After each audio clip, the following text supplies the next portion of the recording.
napakadelikado ang mga panawagan na mangingialam na naman ang mga sundalo sa usaping politikal dahil malaki ang implikasyon nito sa ating ekonomiya at sa ating political stability. Sa video na ito, ipaliwanag ko ulit sa inyo kung bakit ang mga sundalo ay dapat sa konstitusyon lamang maging loyal at sa flag ng Pilipinas na sinisimbolo nito. Ito ay bunsod sa maraming lumalabas ng mga videos na kung saan ay hinihikayat ang militar para mangingialam, makikisawsaw sa usaping politikal at lalo na napapanigan ang isang grupo na involved sa political mudslinging. Sa video na ito, isa-isahin natin na sagutin at sa lubos na aking makakaya, ipaliwanag ko sa inyo gamit ang mga aral sa kasaysayan at ano yung nakalagay mismo sa ating saligang batas dahil para sa akin, napakadelikado ang mga panawagan na mangingialam na naman ang mga sundalo sa usaping politikal dahil malaki ang implikasyon nito sa ating ekonomiya at sa ating political stability.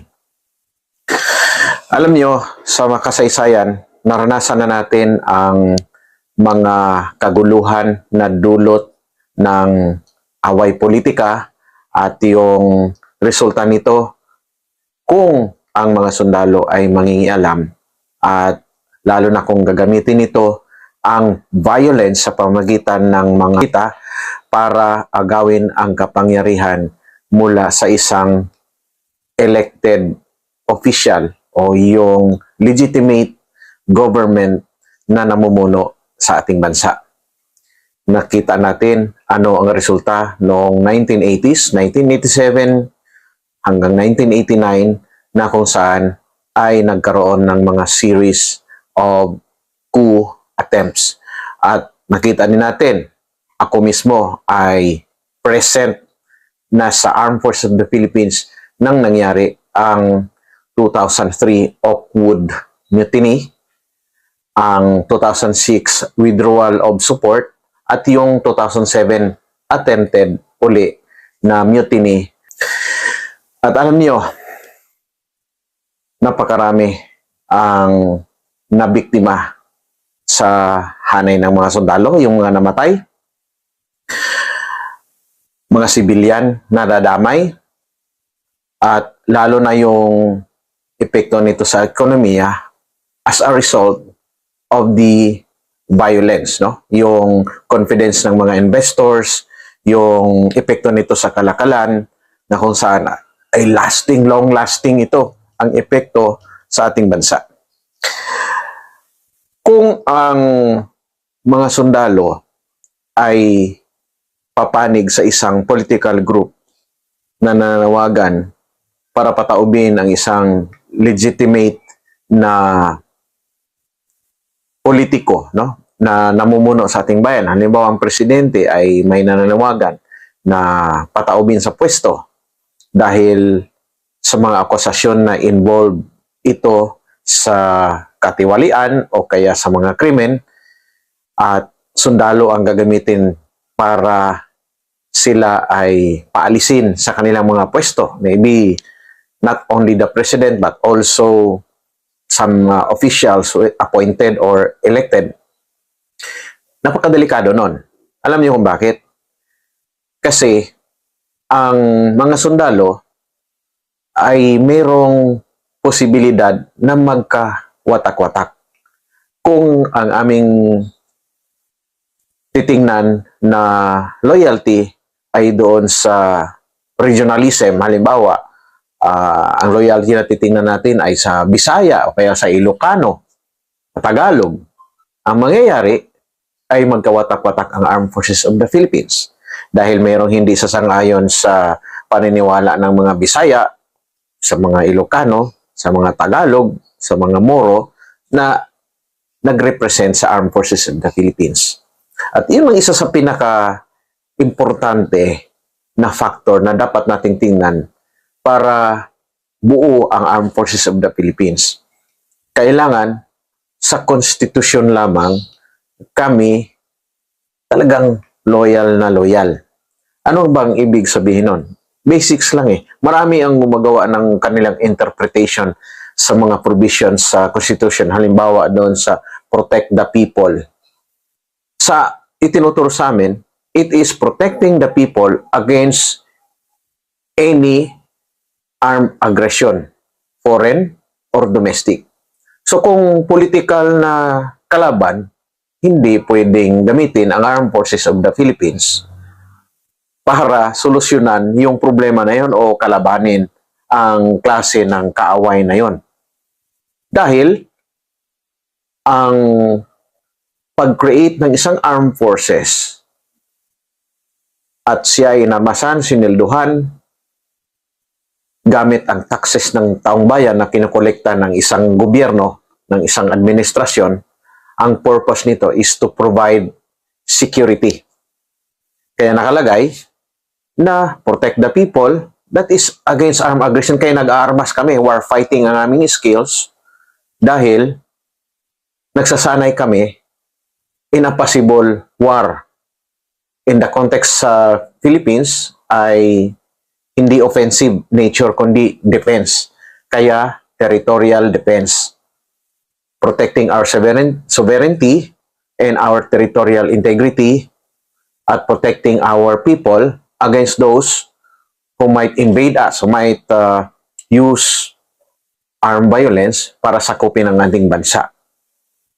So yun ang konteksto ng protect the people na itinuturo namin hanggang sa ngayon sa Armed Forces of the Philippines personnel. So kung yung sinasabi na proteksyonan ang mga tao laban sa isang di umano ay mapang-api na opisyal ng gobyerno, medyo malaki ang debate sa bagay na yon. Pagkakaintindi natin ay tatlo ang branches ng ating government. Mayroon tayong executive, judiciary, yung mga korte natin, at mayroon tayong legislative, yung ating mga lawmakers. At itinuturo din sa atin na ang final arbiter kapag usaping legal ay ang Supreme Court. So kung ang isang presidente ay nagrepresent sa sambayanan, siya yung ibinoto, kahit hindi siya ibinoto ng lahat ng Pilipino, pero by majority, yun ang rule natin. Kung siya ang ibinoto ng majority ng Pilipino, na nanalo siya at nanumpa siya sa isang justice, no, na pagsilbihan ng ating bayan, at yung Armed Forces of the Philippines bilang parte sa Executive Department ay tinuturuan na rumispeto sa civilian authority at chain of command na nire-represent ng Presidente ng Pilipinas bilang Commander-in-Chief. So kung legal ang mga orders na ibinibigay sa Armed Forces of the Philippines at sa mga sundalo,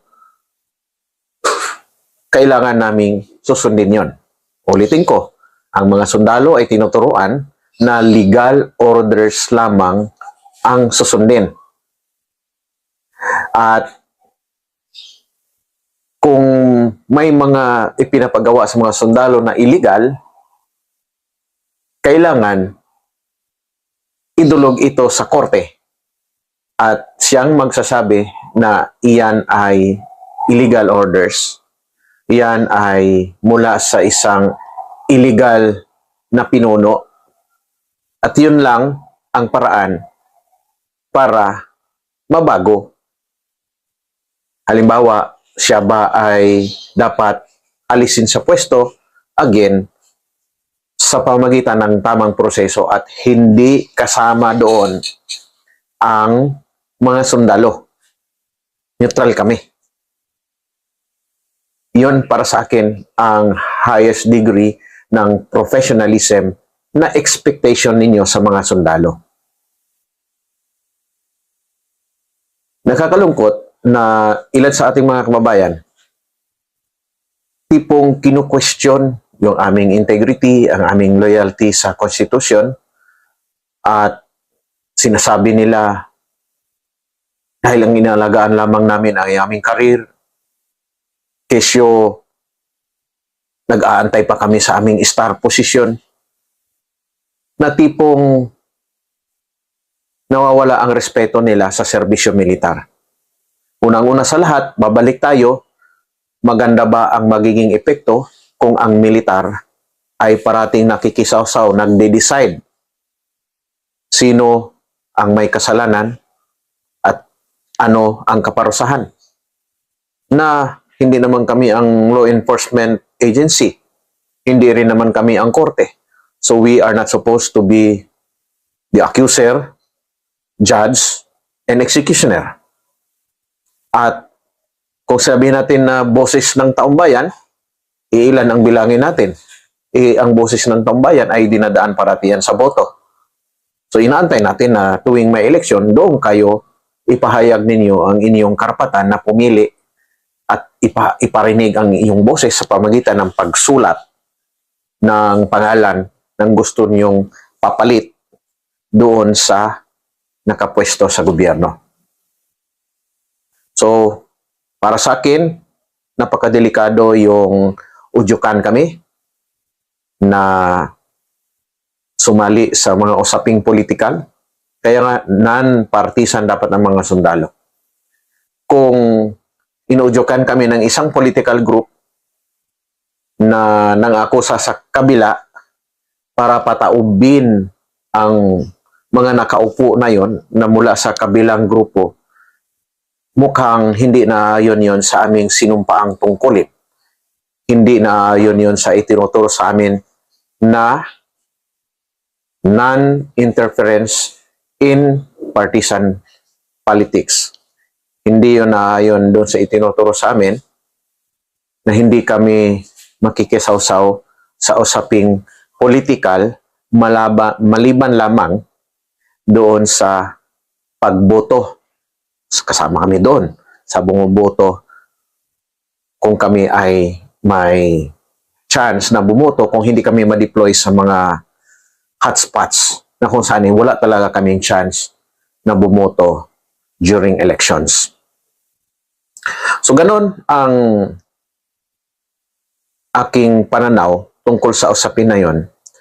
Marami na ang napahamak na mga sundalo na sumali sa tinatawag na military adventurism in the past years. Marami akong kilala, marami akong tinulungan na para magkaroon ng trabaho, marami akong nakita na kasalamhwa ko sila mismo ano ang kanilang sitwasyon sa buhay.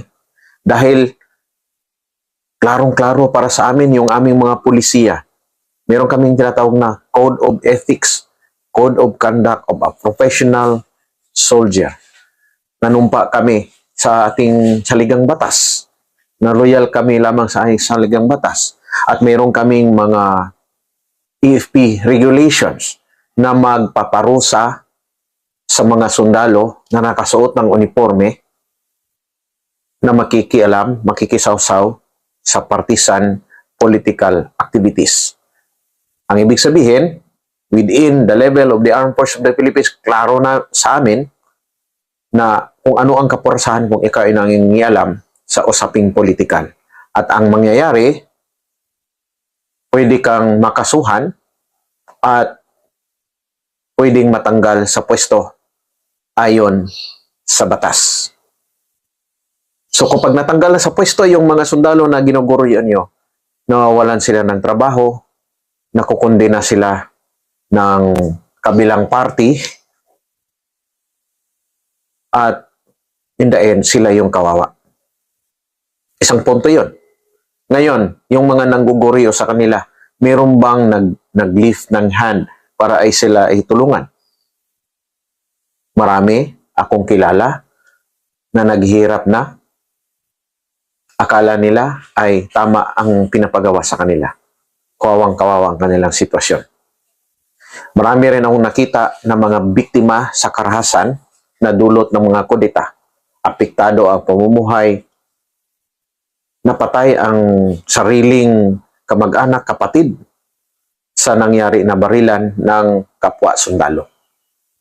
Dahil alam niyo, kahit sabihin niyo na manawagan lamang ang mga sundalo para kondinahin yung mga kurakot sa gobyerno, ang mangyayari ay tipong kami ay ipapaaresto ng kapwa namin sundalo, ng military police halimbawa, ipapaaresto. At ang iba ay hindi lalaban, ang iba ay lalaban, posibleng magkakabarilan, doon nagsisimula ang karahasan. Imagine ninyo kung ang inyong mga anak, tatay, ay kasama doon sa naglalabanan ng kapwa sundalo. At kung lumaki ang labanan, malaking grupo, nagkawatak-watak ng Armed Forces of the Philippines, maraming mawasak sa ating mga syudad, sa ating mga pasilidad, sa ating mga infrastruktura. At ang epekto pa, mawala ng confidence yung mga investors natin na kailangan para umunlad ang ating ekonomiya.